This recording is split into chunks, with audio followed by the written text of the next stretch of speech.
A huge camping ground has sprung up in Fuenlabrada to the south of Madrid, more than a kilometre of tents stretching out.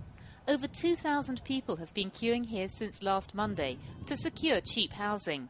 In a few days, this cooperative is putting 2,100 apartments up for sale at giveaway prices, between 120,000 and 170,000 euros for flats of around 80 square metres. Antonia has number 1084. She's keeping her daughter's place in the queue.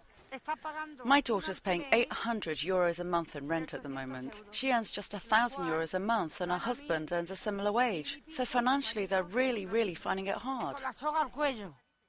The housing being offered hasn't been built yet, and it's not even known where it will be going up. But in times of crisis, trust rules. The chairman of the cooperative has been dubbed Robin Hood.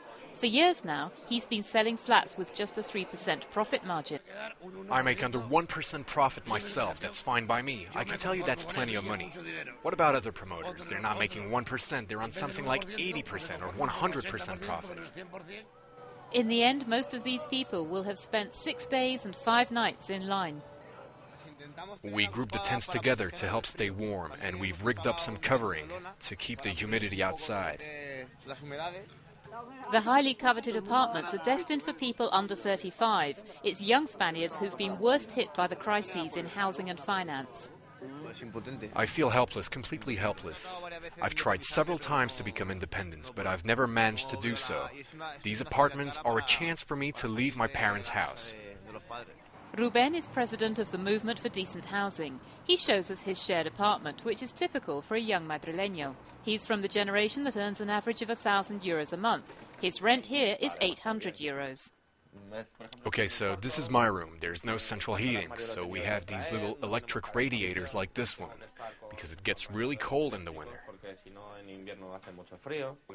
People are desperate. Until now, there have been tons of property owners who've bought up entire buildings and just held on to them for 2 or 3 years till they went up in value.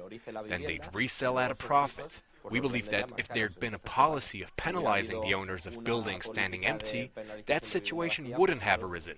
It wouldn't have been so easy. Ruben says what's happening highlights the fact the system doesn't work anymore. If they don't get the cheap housing, these young people will have to continue living with their parents. The age at which they move out is already among the highest in Europe, on average when they're over 30.